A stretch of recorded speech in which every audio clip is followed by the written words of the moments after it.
नमस्कार, आप सभी का स्वागत है मेरे YouTube चैनल पर। मैं रूप किशोर चौधरी आप सभी का अपने YouTube चैनल रूप किशोर चौधरी पर स्वागत करता हूं। साथियों, कल एक मैंने YouTube पर पोस्ट डाली थी कि मैं जितने भी हमारे साथी तैयारी करने वाले हैं, जो UPSI की तैयारी कर रहे हैं, उनको बताऊंगा कि आप अपनी तैयारी करते वक्त किन किन बातों का ध्यान रखें। और साथ ही ये भी बताऊँगा कि तैयारी के लिए सब्जेक्ट वाइज आपने कहाँ से तैयारी करनी है, कौन कौन से सेक्शन आएंगे, किस सेक्शन में कितने क्वेश्चन आपको मिनिमम करने पड़ेंगे, ताकि आप अपनी जो तैयारी है उसको करके सफल हो सकें।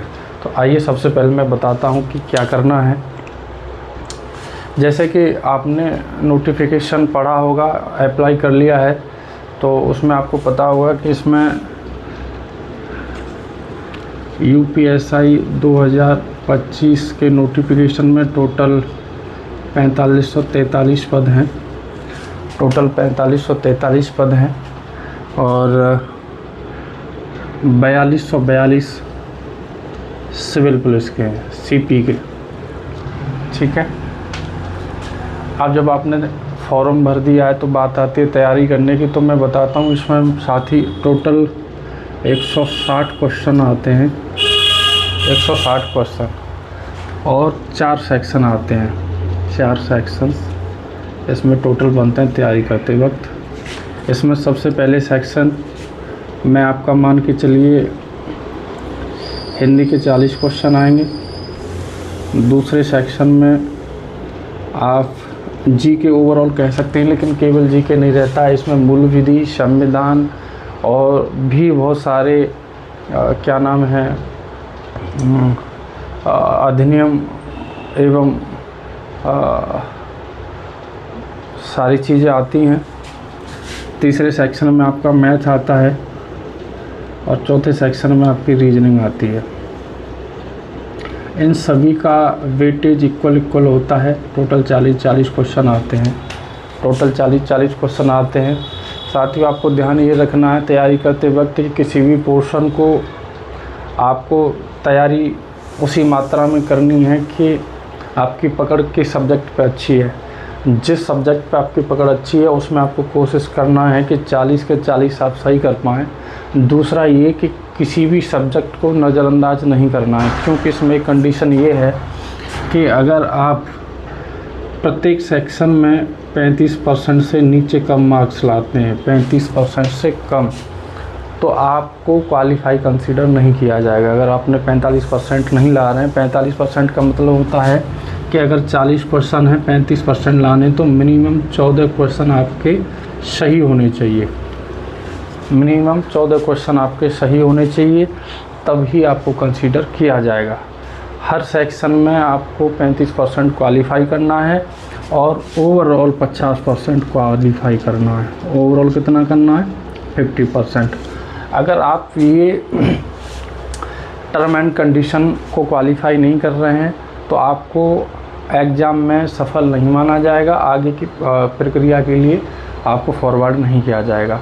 जैसे कि अगर टोटल 160 क्वेश्चन आ रहे हैं तो आपको मिनिमम 80 क्वेश्चंस करने ही पड़ेंगे, तभी आपको आगे की प्रक्रिया के लिए क्वालिफाई किया जाएगा। और हर सेक्शन में मिनिमम 35% यानी कि 14 क्वेश्चन आपके सही होने चाहिए। ठीक है। इसके बाद बात आती है कि सर इसमें तैयारी कैसे कैसे करनी है, क्या करनी है। तो भाई देखो, हिंदी के लिए हिंदी एक ऐसी सब्जेक्ट है कि जिसकी तैयारी अगर आप पढ़ने में थोड़ा सा ध्यान देते हैं तो मुझे लगता है इसकी तैयारी आप 40 से 50 दिन में 2 से 3 घंटा दे करके कर सकते हैं आराम से। ठीक है, इसमें जो सिलेबस है गो थ्रू है। आपने अगर नोटिफिकेशन पढ़ा है तो उसे पढ़िएगा, नहीं पढ़ा है तो मैं बताता हूँ क्या इसमें आता है। हिंदी वाले सेक्शन में ज़्यादा तरीके से जो चीज़ें आती हैं, आपके पर्यायवाची शब्द, विलोम शब्द, अनेकार्थी शब्द, शब्द समूह के लिए शब्द, अशुद्ध वर्तनियाँ देखना, लेखक एवं रचनाएँ, ये सारी बहुत सारी चीज़ें आती हैं। और समास आते हैं, अलंकार आते हैं, संधियाँ आती हैं, ये सारी चीज़ें आती हैं, तो आप उन पर फोकस कर सकते हैं। और ये बहुत चीज़ें जब आप पढ़ोगे तो आपको बहुत मज़ा आने लगेगा, बहुत इंटरेस्टिंग लगेंगी। आप जान पाओगे जो चीज़ें आपने 9th 10th 11th में पढ़े हैं, जो लेखक हम पढ़ते आए हैं, महादेवी वर्मा, जयशंकर प्रसाद और ये बहुत सारे लेखक जो हैं वो इस सब में आते हैं। ठीक है, इसके बाद आती है जीके की। तो देखो जीके का भाई, जीके का कोई वैसे एक कह नहीं सकते कि जीके में कहाँ से क्या आना है, लेकिन जो आपको सिलेबस में दिया गया है उसके अनुसार आपको तैयारी करनी पड़ेगी।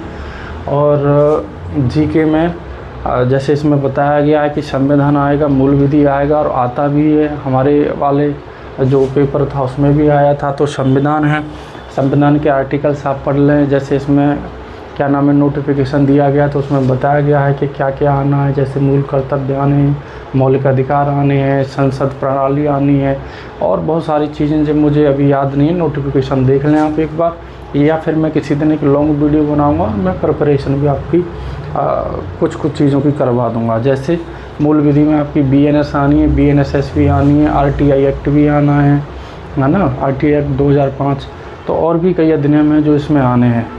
तो वो आप एक नोटिफिकेशन पढ़ लें, लेकिन फोकस ये करें कि आप सबसे ज़्यादा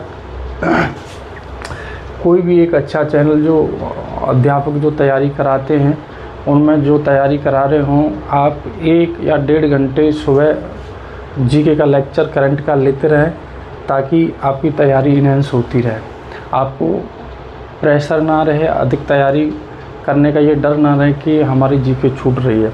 बाकी स्टैटिक जीके में हिस्ट्री है, ज्योग्राफी है, पॉलिटी है, इसके थोड़े थोड़े हिस्से आएंगे। और इसके लिए आपने लूसेंट अगर पढ़ी है या पढ़ रहे हैं तो वो सफिशिएंट है। इसके अलावा मूल विधि वगैरह की तैयारी मैं खुद करा दूंगा और छोटी छोटी वीडियो बना के डालता रहूँगा, आप चाहें तो देख सकते हैं।